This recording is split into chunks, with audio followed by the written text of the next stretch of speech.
What I got, you can't buy. It resides between my eyes. Walked through the fire, came out better on the other side.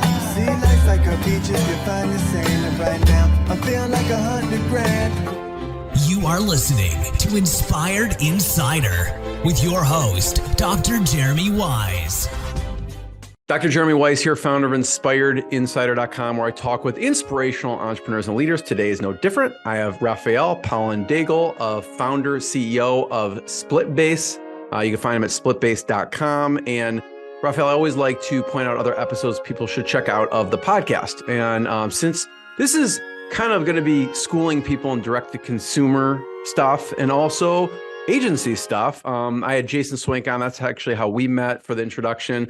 2 episodes with Jason Swank, how he built up his agency to over 8 figures, and also how then he's been buying up agencies and what he looks for in buying agencies. On that front, Todd Taskey, he's got the Second Bite podcast. He kind of matches private equity with agencies, helps sell agencies, and sometimes they make more on the second bite after private equity sells than the first bite. And so he also talks about the valuation of agencies and what he looks for and how those deals get put together.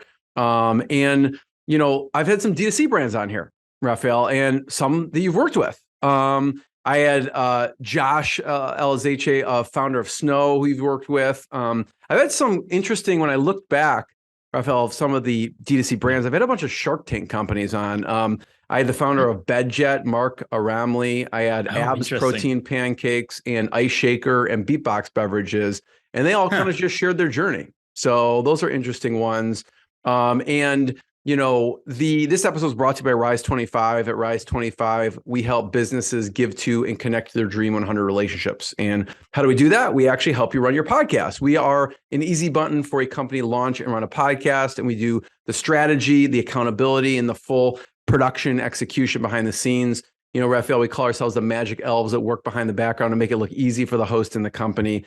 You know, for me, and you know me a little bit at this point, but the number one thing in my life is relationships. I'm always looking at ways to give to my best relationships. And I found no better way over the past decade to profile the people and companies I most admire and share with the world what they're working on. So if you've thought about podcasting, you should. If you have questions, you can go to rise25.com, and I'm going to share Raphael's podcast as well on this. But without further ado, Raphael Paulin-Daigle is the founder and CEO of SplitBase. Now, what they do is they're a conversion optimization and landing page agency for direct-to-consumer e-commerce brands. What that basically means is he helps them make more money. I mean, that's what he does, okay? He's helped brands like Dr. Squatch, Hyperice, and L'Oreal add millions to their bottom line. And he also hosts the Minds of Ecommerce Podcast, where he has top e-commerce brands share growth strategies. So, Raphael, thanks for joining me. Yeah, well, thank you for having me. Super excited to be here. Before we hit record, I was like, yeah, we got to talk about some of the companies you've helped. And you're like, oh, I've Dr. Squatch. I'm like, I know. And I don't ask me why within hand's reach I have, if you're watching the video, I have Alpine Sage. I have another one at home. I keep one here just in case I need to run out. And, you know, I'm sweating from all these interviews that I'm doing. So I keep one here. But just start off telling people about SplitBase and what you do. Yeah, well, SplitBase, just like you said, you know, we help e-commerce brands make more money. But no, of course, that's what we do. Maybe it's a bit more complex than that. And we help them grow, make more money. And at the end of the day, I like to say we help e-commerce brands make better business decisions by helping them figure out what's working and what's not working with their website and their marketing, right? Obviously, we do that through experimentation, A/B testing. But I mean, we also do a ton of customer research for our clients, and we are usually pretty good at finding out why people are buying from your site or why they're not, and the words they're using, and how to, you know, have your customers feel like they can relate with your brand more, right? So that's really what we do. Obviously, all in the spirit of increasing conversions, increasing AOV, having a better website, and yeah, growing your e-commerce company. You know, it's interesting, Raphael, you know, some of the best marketers on the planet are very humble about what they think their customer wants or needs or says. And you actually dig into the research on it. What are some of the customer research that has surprised you or maybe your clients when you started digging into what they actually say or what they want? I mean, I think customer research surprises a client every single time, to be honest with you. Because the way we do it, right, is we like to do it pretty qualitatively. So, for example, one of the ways that we're going to do this is we tend to send this like qualitative, open-ended survey to people who bought from the brand maybe in the past month, right? And we'll ask questions that seems just so unrelated and maybe so hard to analyze, like, what can you tell us about yourself? Or how would you describe this brand to a friend? Or what made you buy from, I don't know, Dr. Squatch, right? And usually what happens is by not kind of predicting or giving multiple choice answers, we don't know what the customer is going to say, right? Like we don't know what they're going to say. So very often we end up finding things that are quite surprising. And I can think, for example, of one pretty big brand we're working with. We once discovered that women were a big part of their audience, but this was like a super manly brand. And we didn't realize that, women were actually buying this product for their husbands, boyfriends, and family and whatever, right? So that led, sure, we utilized that in the work that we did, but they took that and they started building a bunch of marketing campaigns around it, right? Which was, to me, that's one of the best things to see because sure, we did this work with the aim to improve the website and increase conversions, but then they were able to utilize those insights across the company. And we've seen that, over and over again. We've had clients who changed their product packaging based on that to reflect, the words that their customers use the most. Sometimes we realize that, hey, the way that the brand has been describing the problem to the audience is very different than how the audience communicates it. Or sometimes, we just find out things about the audience that we totally ignore. And then once we start adding those, I wouldn't say demographic info, but just like personality traits that we discover from the audience or activities or hobbies that they do, well, then we integrate that within the website or the marketing, and then we see conversion rates go up. I would say finding things that brands don't really expect, but that really helps them improve their marketing is something we see every day with that research. And I think that's why it's so exciting to do. Raphael, what are people coming to you with in the beginning, right? Because I don't know if they wake up in the morning and go, I need better, conversion rate optimization, but what are they saying and what are they asking of you and how are they finding you? I'll be honest with you, though. They pretty much say, we need to increase conversions. That's usually what they say. Now, here's what we tend to realize. Sometimes we start doing that work, start doing that research, and sure, they want to increase conversion, but to really grow the brand and actually for them to make more money, sometimes we discover that they have to do a bit more than increasing conversions, or maybe they should focus on something else that could also help with increasing conversions, but that isn't necessarily doing something to increase conversion rate directly, right?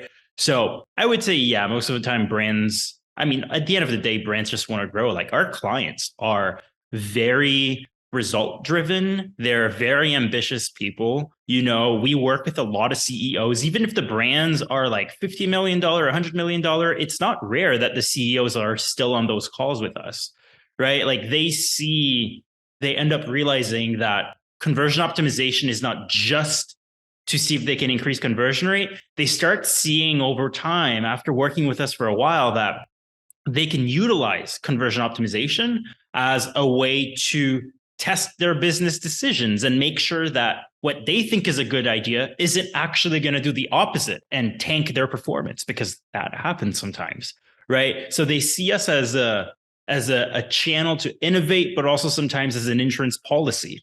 But they come in as, hey, increase my conversion rate. And then it kind of goes on from there.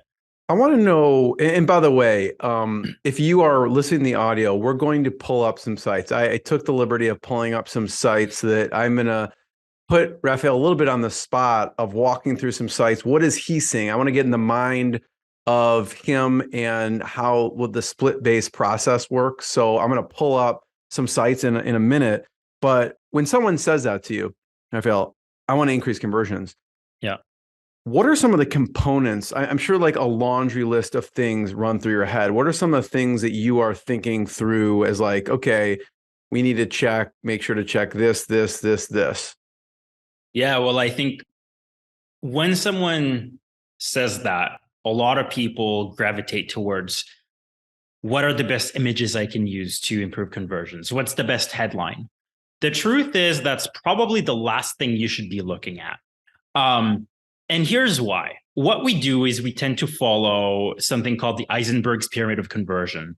That was like the Eisenberg brothers, by the way, are those who kind of coined the term CRO, like it was maybe in the 90s, I'm not sure, but it was a long time ago. And, when I learned CRO about 12 years ago, I learned it through one of their courses, and the pyramid was pretty important. And what it states is that before you go and test images or headlines, which yes, can help increase conversion, well, first, make sure your website is actually working. And I know it sounds super basic, but it's not a coincidence that they created a framework out of that. It's because a lot of brands don't do it. And we've had brands. I'll give you this example of this very successful, highly funded direct-to-consumer e-commerce brand in the fashion space. At the time we started working with them, they were probably doing close to 40 million a year, had a really, really smart team of developers and just, great team. And when they hired us to help figure out how they could improve conversions, they said, hey, we actually have a bit of a problem with our mobile checkout flow. And by the way, this was like slightly before most brands were on Shopify. But when we started doing this analysis, they said, well, we're working on a project to redo mobile checkout. And we're like, okay, well, let's figure out what needs to be redone because maybe the problem isn't a huge problem.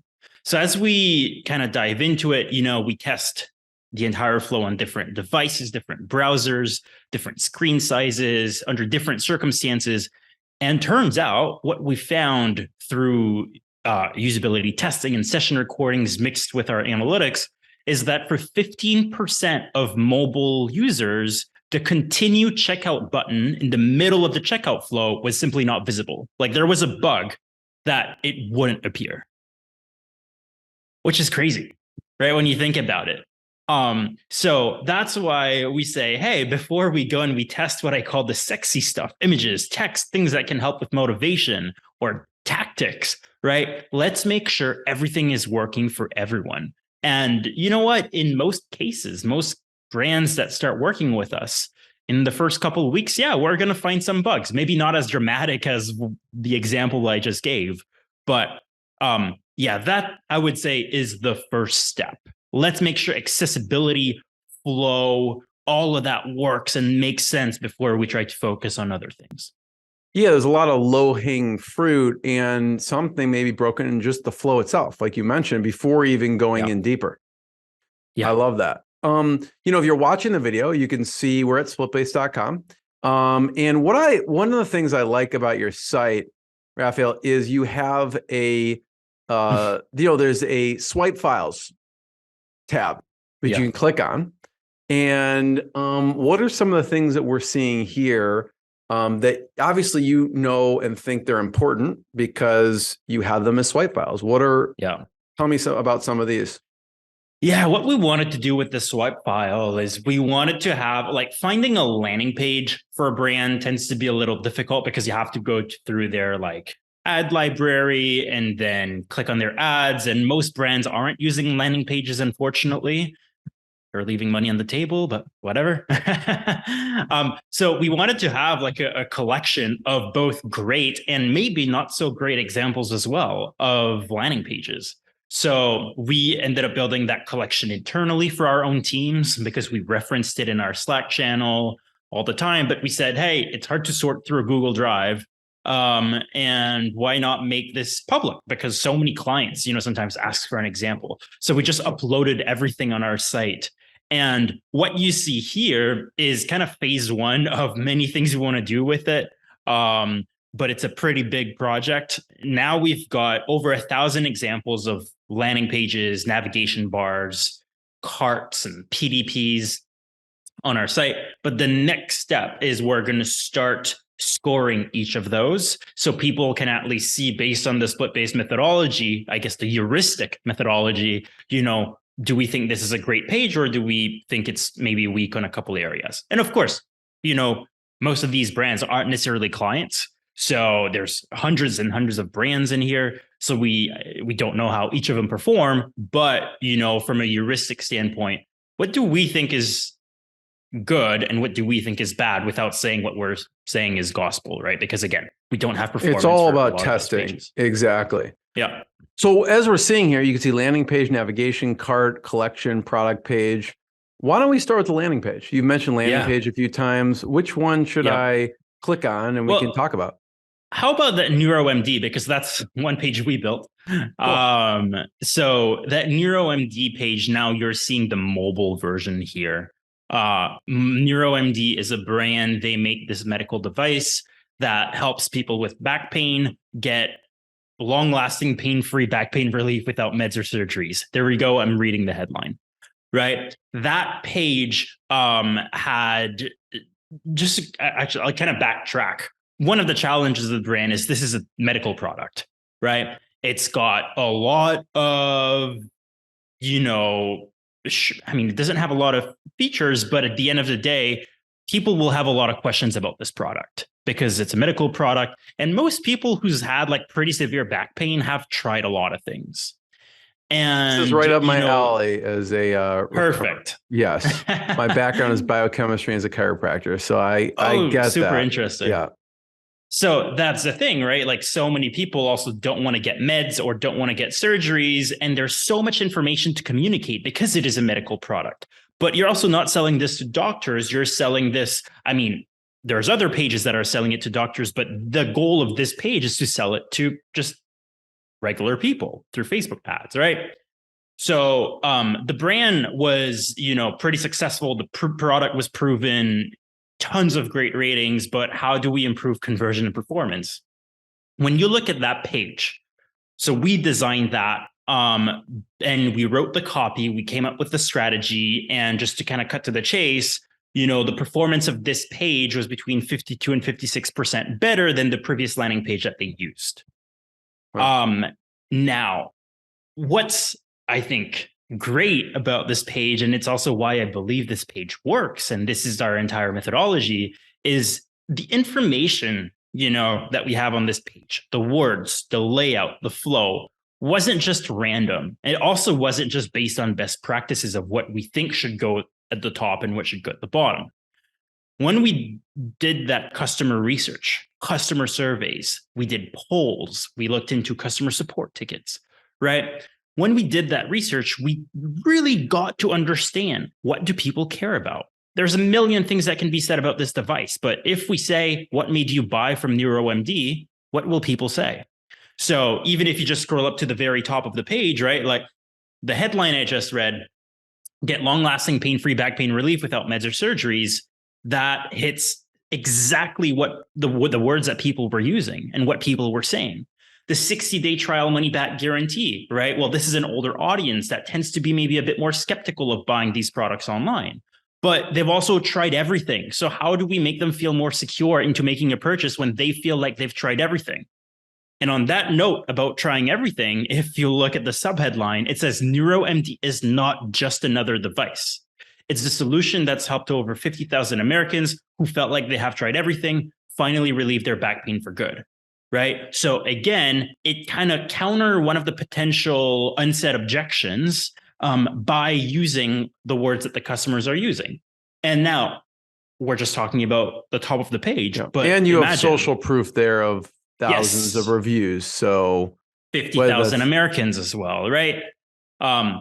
But that's just the top of the page. But, sure, yes, the entire page is built based on that. And that's how we build landing pages. And that's how we tend to run experimentation programs. So, yeah, I would say that's why I love this page so much. Yeah. And Raphael, I want to point out, like, these fundamentals work for any type of business. I mean, what you're saying here is doing the research, using the customer's words of why they're buying, providing the social proof, providing, them safety to buy and guarantees, like these fundamentals.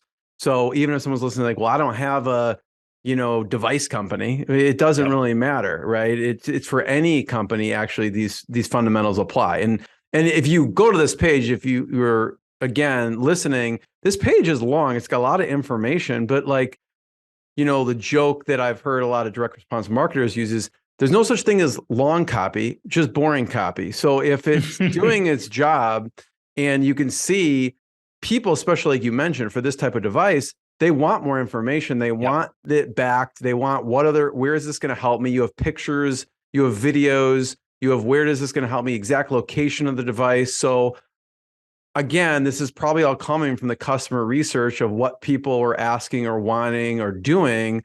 And each of these pieces on this page relates to that. Yeah. Yeah. And look, generally, here's the deal. Older audiences tend to read a bit more than younger audiences. So there are still some things that we've learned from, SplitBase has been around for 6-7 years now, something like that. So there's obviously things that we've learned over the last couple of years that that tends to be true in most cases, right? We're not going to have entire hypotheses that only rely on, best practices or what we've seen work without any customer data, but we can still utilize a little bit of those insights to inform some decisions like we've done in that case. And go ahead. Yeah, go ahead. I was going to say, so that's a great example. And if you want to check them out, you can go to splitbase.com and check out their swipe files. And that was the landing page. And they have a bunch of landing pages here you can check out. Let's talk about the navigation for a second. What's a good one for navigation? Maybe uncheck landing pages because now both are selected. There you go. Just you had it. Perfect. Yep, you're good. There we go. Okay. Navigation. Awesome. Yeah. Oh, we have so many examples that at this point I haven't had the chance to even see each and every one of them, all of them recently. But let's say what would be a good example? Maybe let's just keep scrolling. Let's see if there's one that I think is doing a good. Let's click on that O positive. I remember seeing that, and I was like, I love Health Aid, but we'll go with O positive. Or that either way. But there's I like something, kombucha, but go ahead. I have no idea what this brand sells, by the way. O positive, but it looks like they sell things for PMS, digestion, and skin. There's one reason why I told you to click on this. I think it's pretty interesting because the way that their navigation is focused is very much based on concerns.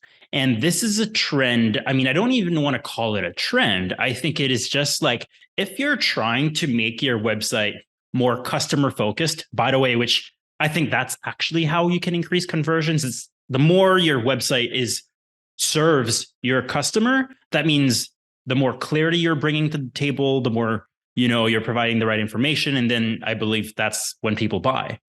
What I like about this is I see a couple of things. One, there's a big focus on concerns, right? PMS, skin, digestion, immunity, bundles, and shop all, right? So instead of just talking about the product names, which may or may not say anything to customers about it, they're really going and tackling concerns. We're seeing this, skincare and beauty has actually been one of our biggest industries since we started.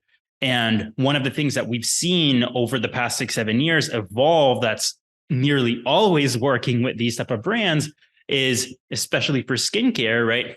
If you have multiple types of moisturizers or cleansers, right? Specify what is this moisturizer good for? Have people navigate by concern. We work with some brands that sell shampoo, and pretty much all the time when we test, shop by hair type or by hair concern, like frizzy hair, dry hair, oily hair, whatever, right? That tends to perform better because people don't want to buy just another product. They want to buy a solution to a problem they have, right? So that's what I love about this nav bar. And I also love the focus on bundles and an incentive to get the bundles, meaning bundles up to 40% off.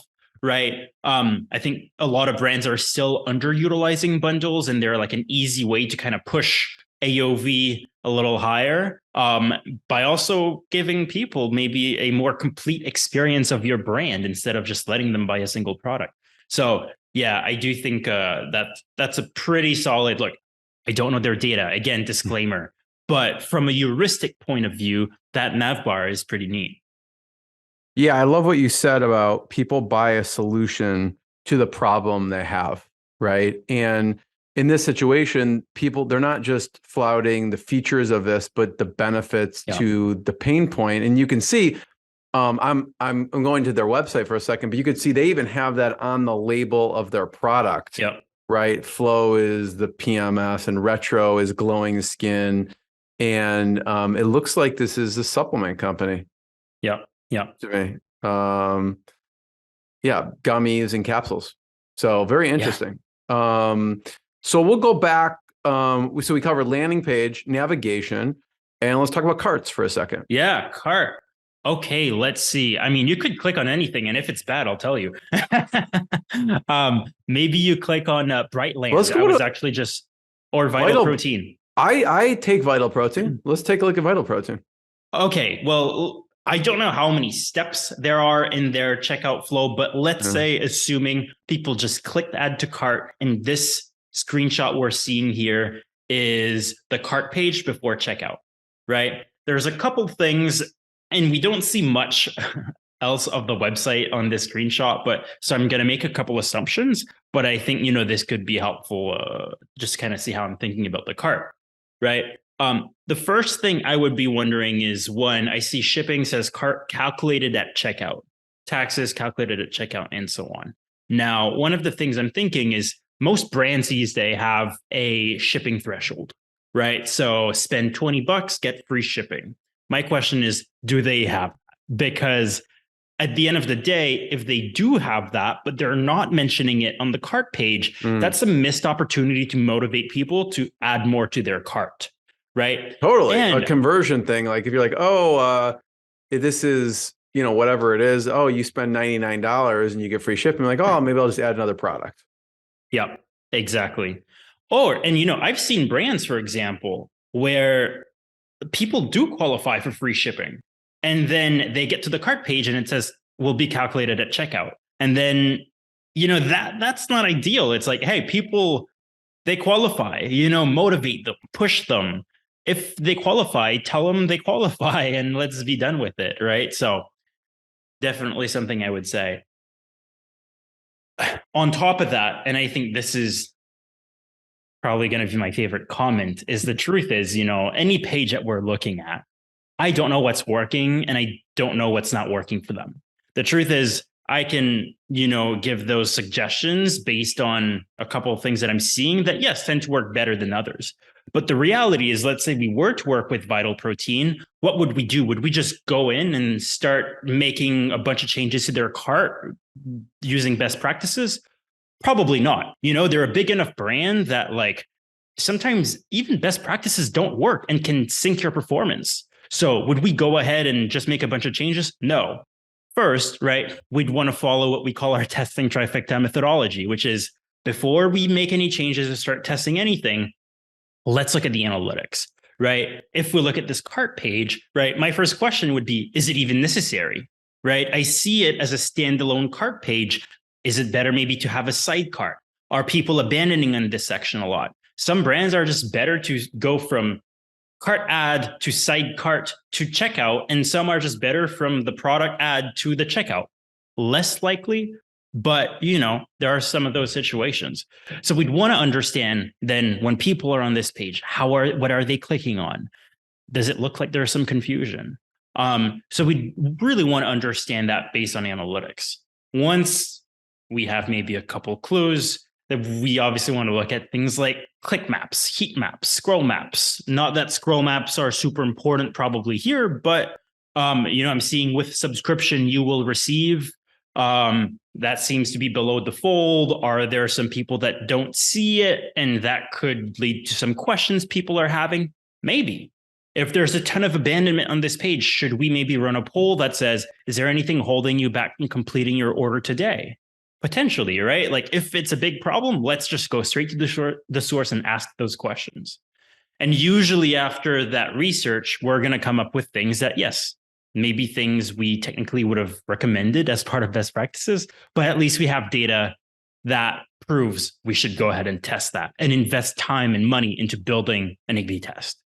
Well, I'm a big fan of Vital Proteins overall. Like I have this on a daily basis, pretty much, the chocolate Vital Protein. So hopefully maybe they'll send us and they can use it however they wish and sell more of it because I like the product. But so thanks for breaking that down. That's the cart page. And let's go to the collection page for a second. Yeah. Let's try to find a collection page with a lot of products. Maybe no, I don't know. Yeah, maybe no. I don't, or yeah, click on maybe no. I'm not sure what that page looks like. Okay, well, look, I think this is actually a wonderful collection page. I don't know how many product they actually have in their inventory, in the sense that, like, I don't know if this page goes much longer, or if there's other pages, but just looking at this, I'm going to highlight what I like and the reason why I like it. So a little different than the others. This is probably like their shop all page. One of the things I like is obviously the options to sort by cleansers, moisturizers, night cream, serums, mask, eye and lip care, and bundles. Very clear, very easy.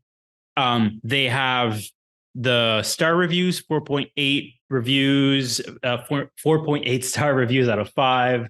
At the top, the thumbs up as well with how many people recommend the products. I think that creates a lot of trust just from the get-go. Great implementation. It's clean. Bam.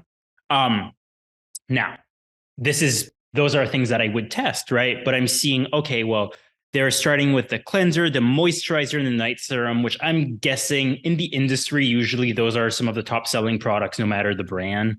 So I'm guessing maybe those 3 products are ordered by bestsellers. But hey, I'm thinking they do have bundles, and maybe there's a lot of people that are new to the brand and they're seeing all these products. And obviously a cleanser, people know what a cleanser is. So that's easy to understand. A moisturizer as well. But how do we direct customers towards new products that they maybe haven't tried, right? The bundles probably do that. Generally, if we have like a starter bundle for oily skin, starter bundle for dry skin, right? So need-specific starter bundles can help new customers discover a larger set of products, and also you're, as a brand, maximizing the chances of them having success with your products, right? If they're using the entire suite of products. So I see the bundles at the very bottom. Maybe, oh, look at that. I didn't even see that. But they do have like the oily skin set, the brightening set, right? How about featuring those at the very top? At the end of the day, if we can, just push more people towards that, why not? I would A/B test it, of course, because we don't know. Maybe if we look at the long-term value of the customer, it's better if they just buy the cleanser and eventually come back for other products, compared to just promoting bundles. But hey, that's an idea. Love it. So there's the collections page, and let's go to the product page for a second. Yeah. Can we actually open? You had Vital Proteins, and I thought, there's a lot of opportunities here, I think, that can be taken advantage of. Again, everything that I'm mentioning should be A/B tested, because those recommendations I'm going to mention have worked really, really well with some brands, and with some other brands, maybe it hasn't that much, right? But so I was on the Vital Proteins, if people are looking at it, I obviously gravitated towards the chocolate since I get it anyways. And so that's what we're looking at, is the chocolate Vital Proteins. Yeah. So let's look, for example, just at the size selector. To me, there's a bit of a lack of clarity, right? So if you see this right now, you have the 13.5 ounces canister, but what's the one next to it? It looks like wider, but not as tall. Is it smaller? Is it bigger? Oh, turns out it's bigger.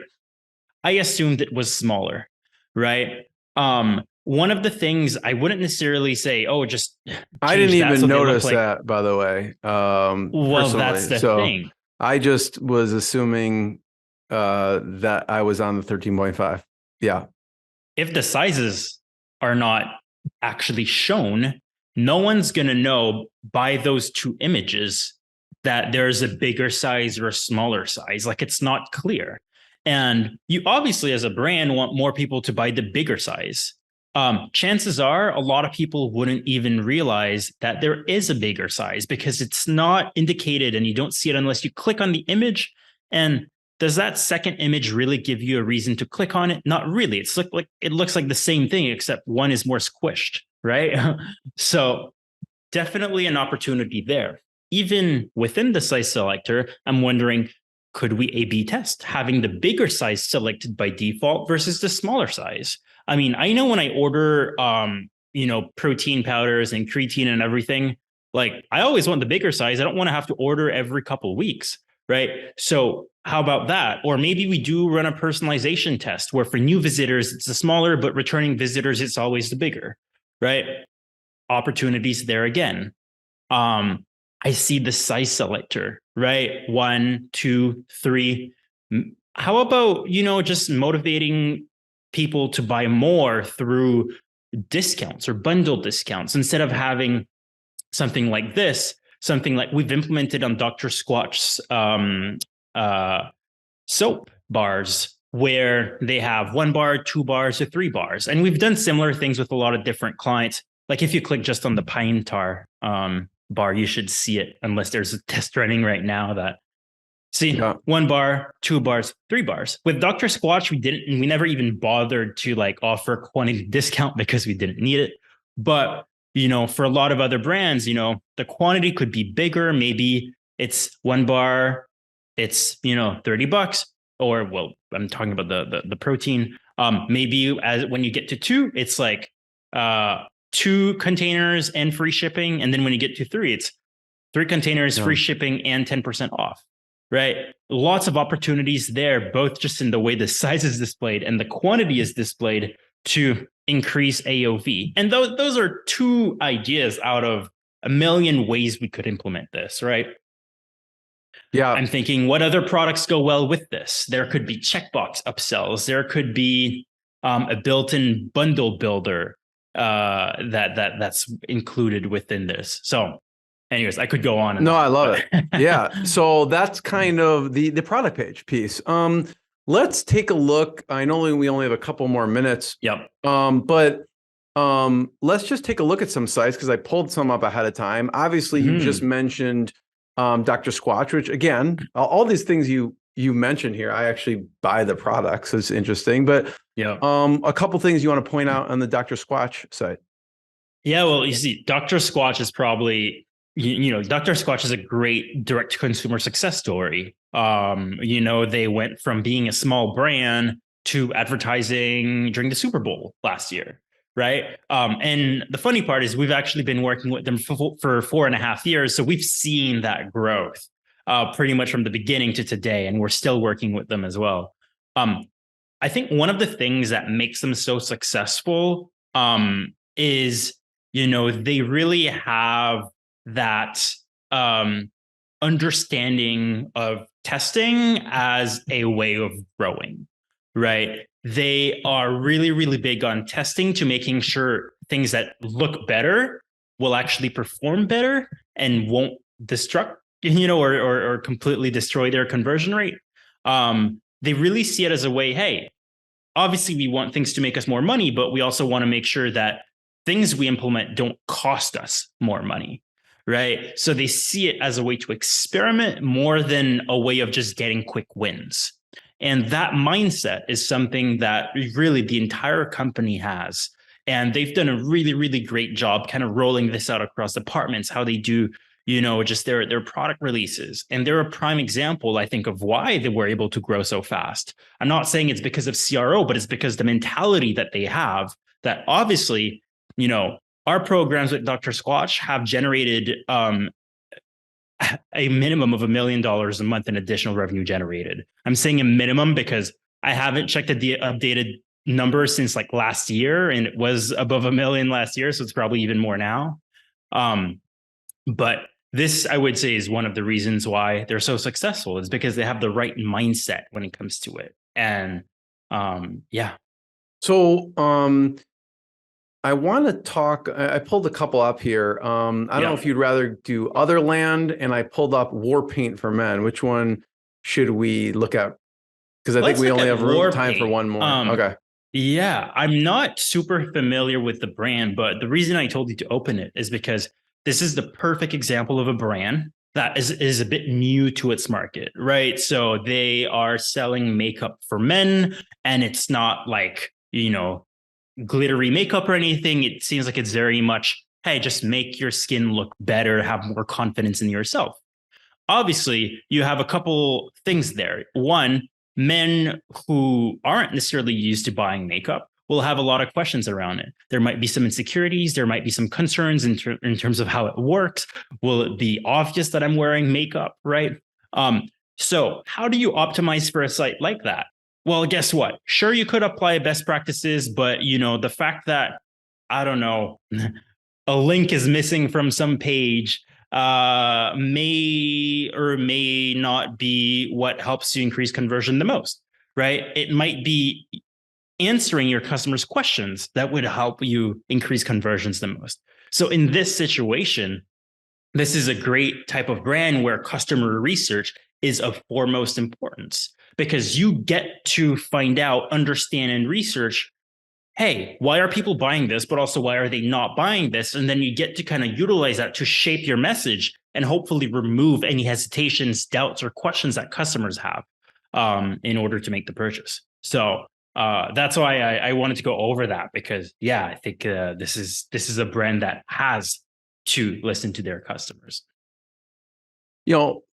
Raphael, I just want to be the first one to thank you. Thanks for walking through and sharing all of this. And if people want to learn more, they can go to SplitBase.com to learn more from you and your site. And you saw the swipe files. You can check out any of the other information on their blog, their podcast, or case studies. And I just want to be the first one to thanks for sharing your expertise and knowledge.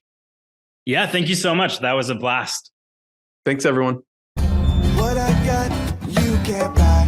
It resides between my eyes. Walked through the fire, came out better on the other side. See, life's like a beach if you find the sand. And right now, I feel like $100 grand.